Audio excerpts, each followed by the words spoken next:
So I'm Simon. My story begins at the age of 16 when I was walking home from school and I was hit by a lorry and almost died. They were speeding, they jackknifed and wiped me out. So I spent my entire adult life with PTSD and physical health issues from the injuries because I shattered my femur in quite a lot of places and broke a lot of other bones. So because of that, I became a personal trainer as a way to learn how to deal with my own physical problems because I got some bad advice in the gym that, well, messed my leg up. So I had to figure out how to fix it. And while I was an undergrad, I basically played around with personal training as a way to make a bit of side income. But I dropped out of university the first time. In my final year, I was studying ecology. And the reason behind that was that my PTSD flared up and it left me with basically, I couldn't cope. I was overwhelmed with everything and I needed to take some time out to fix myself. So I threw myself into the third sector and started doing a lot of volunteer work with local charities and organizations. That was going all very well until there was a house at Penistone where a father burnt the house down with the kids in it. Did it on purpose with them in the attic, and I was in the group that went in to try and strip the house out and rebuild some of the community stuff, and it broke me. It led to me developing a bit of a drinking problem and casual drug use, which was further compounded when a friend of mine committed suicide later that year. And at that point, I went on a downward spiral. I ended up getting a driving offence that left me banned for a year. And I used that as the wake-up call to go back to university and finish my degree. After university, again, I was still doing volunteer work as an ecologist. I started trying to figure out how to rebuild my own life. But on my graduation day, something that still reminds me of it is that I felt numb. I felt as though I had no value, I had no reason to be there. And shortly after graduating, I was going to go and throw myself off a cliff. And the voice in the back of my head just turned around and said, "This is the worst it can get. It can only get better from here." And I had a holiday booked. So I thought, I'll go off on holiday and see what happens. While on holiday, I had a kayaking accident in Islefjord and almost died of hypothermia. So this is my 8th near-death experience by now, by the way. There's a lot of stuff in between. This is the abridged version of the story. And I realized then how much I wanted to live. And I know it's a strange thing to say, but while I was in that water freezing, I realized that, yeah, I didn't want to die. So I stopped drinking, I stopped smoking, I stopped doing drugs, and I spent the next 2 years getting myself sorted out mentally, figuring out what I wanted to do, start getting back into exercise again. And it all culminated in 2018 with me wanting to set up a not-for-profit to help people with mental health issues and physical health issues access the services that I realized that I needed. And I formed the idea of Roots of Yggdrasil in my head but started going forwards with it. And by the February of 2019, it was incorporated as a CIC limited by shares. And our objective as an organization is to go into deprived and rural areas of the UK and offer them access to specialist exercise classes for people with pre-existing medical conditions and get people out of social isolation. So we're not for profit, but we prefer the term profits with purpose.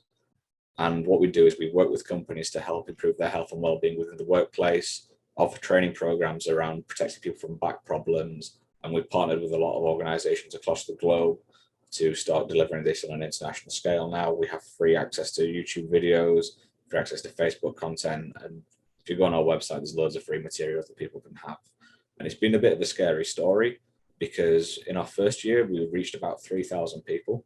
We couldn't get any funding because everyone said you're going to fail and no one wants this. And then lockdown happened and suddenly our first year of lockdown boomed.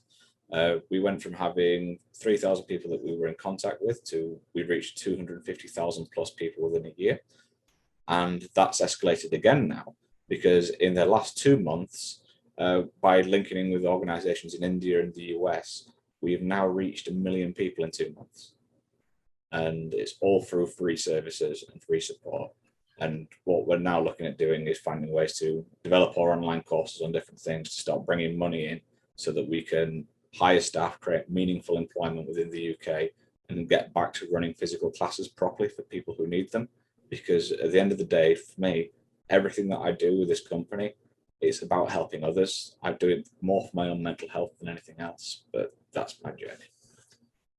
That's that's an amazing story.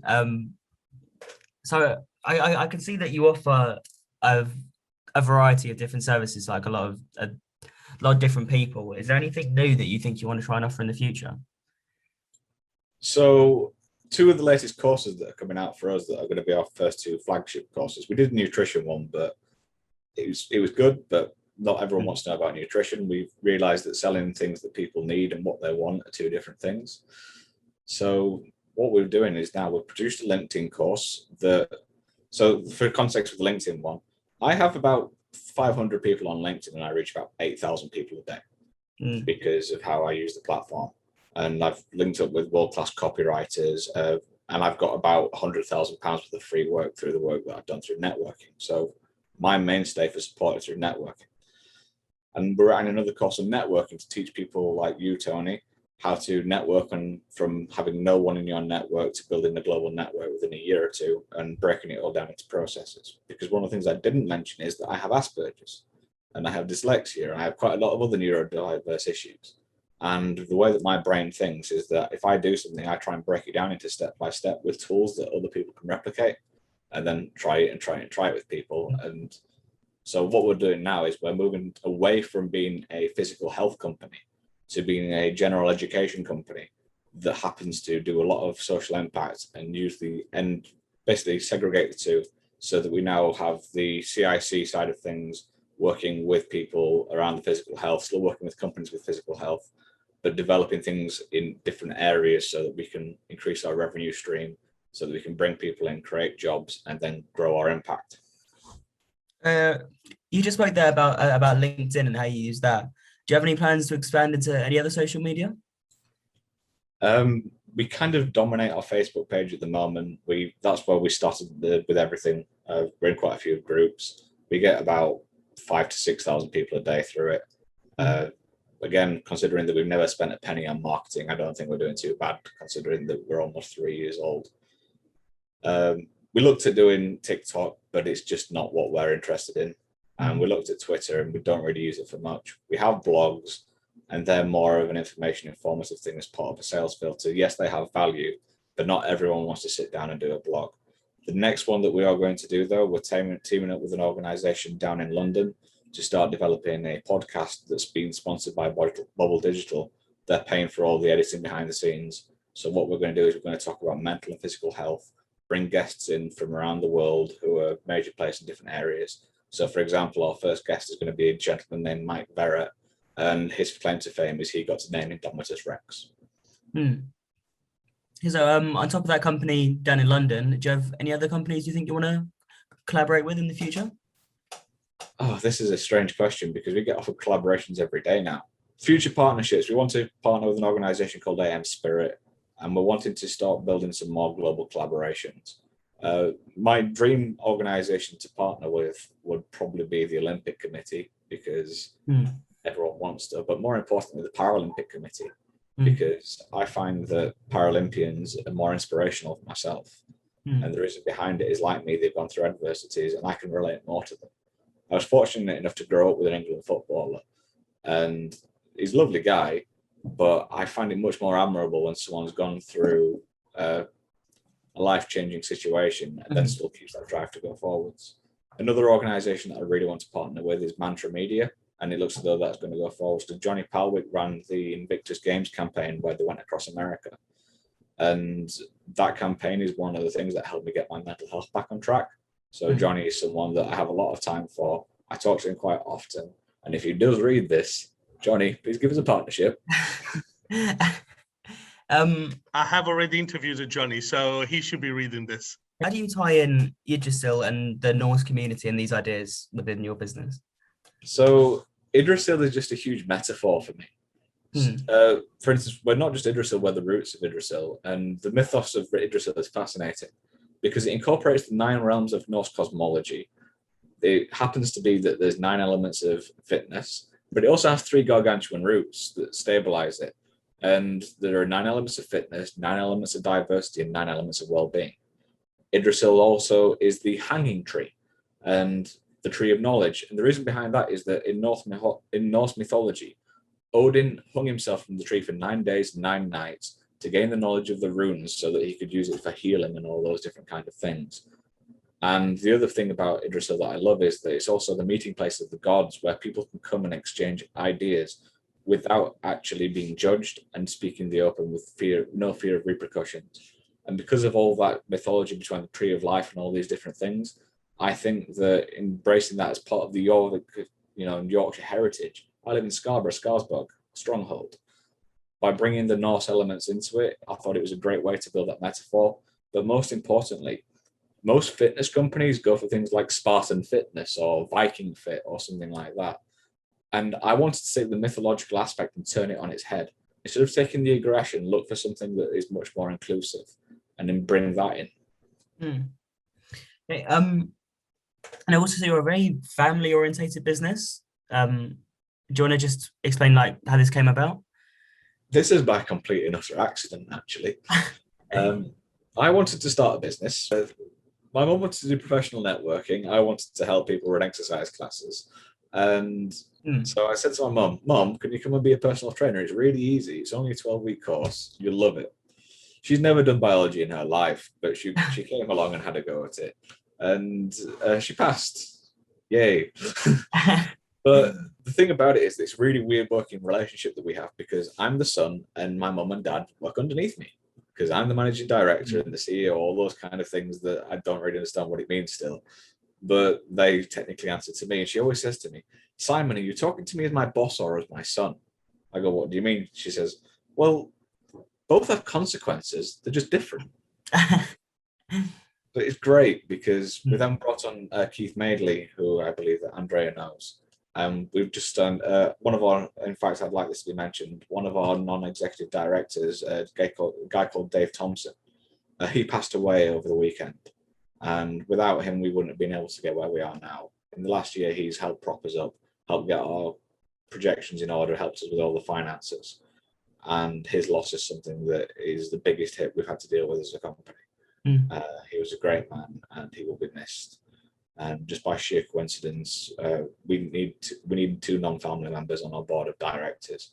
And just by sheer coincidence, we happened to have brought on another non-executive director the month before. But we got lucky there, and the company won't be the same without David. So saying obviously you've grown exponentially during the pandemic over the last kind of year or so. Was it difficult for the business to be able to adapt to that, to the pandemic? Yes. So financially, we're still not in a position where we're self-sustaining yet, but everything's on the cusp of falling into place, all that kind of stuff, with projects going on. The hardest thing was adapting to the online world. Unfortunately, one of the organizations we work with bought us a very expensive camera, bought us a very expensive microphone, and helped us acquire all the things that we needed to make high quality videos. And basically encouraged us to move on to the online world and start developing online video resources, online courses, these kind of things. And it gave us the idea of what we wanted to do, and then we doubled down on it. It took us about 2-3 months to adapt to start planning the business, but fortunately everyone was in the same position, so we were able to adapt quicker because we didn't have as many overheads. We were already living on a shoestring budget, so it didn't really affect us. We might have not qualified for any of the government support schemes, but that gave us another advantage, in my opinion, because we couldn't afford to slow down. So what we did was we looked at things like Thinkific, we looked at Facebook, we looked at developing all of our things remotely. And now we can do all of our workshops remotely. We can do all of our postural assessments remotely. We can do courses remotely. And although I do miss the in-person aspect of it, it means that I can be in 6 places at once. For example, all the global side of things with it would not have come about without COVID. Everyone had to adapt to an online world, and unfortunately, I'm in the right age and skill set to be able to adapt quickly. Without that, we'd probably still be trying to work with 2,000-3,000 people running classes in Scarborough. You work alongside GPs and companies to provide affordable access to exercise classes. How important do you find this exercise and health and well-being to a business manager's day-to-day life? So from a business manager's day-to-day life, it's quite interesting. For example, and I'm going to use a bit of a storytelling technique that I've been taught recently that I'm trying to hone for this. You wake up in the morning and your back hurts. Everything's stiff and you've got to drive into work. By the time you get into work, you've now got a throbbing pain behind your neck, and it feels as though you're completely stabbing yourself with a hot knife between the shoulder blades. And then you start to get a headache while you're looking at the monitor and you're losing your concentration. And then you go home and everything hurts and you're miserable. And it doesn't have to be like that, because when you've got the knowledge to deal with these things, it means that you can not only address them, but implementing that knowledge isn't actually that hard. Corrective exercise, which we do with companies, is about 10 minutes out of someone's day, 20 minutes if they want to be really proactive with it. And you can do it while you're doing other things. So a lot of people that we work with do it in front of the TV or even at the desk. And the question that a lot of people have to ask themselves, especially as employers, is when you're not concentrating because you've got aches and pains and you feel stressed from it all, doesn't that mean that everyone in your entire workforce is going to be doing that? And doesn't it benefit everyone involved that you improve the health and well-being within the workforce, help them increase their concentration?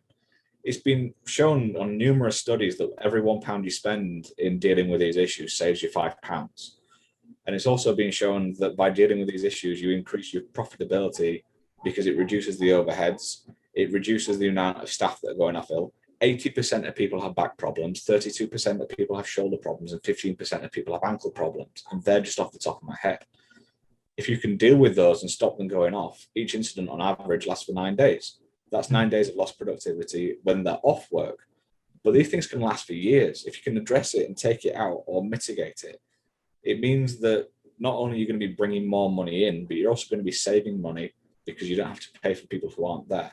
And that's just the overhead costs, because there's also the whole iceberg of under the counter costs of things that you don't see, such as if someone goes off and you have to bring temp staff in, that's an extra overhead and they aren't going to be as productive.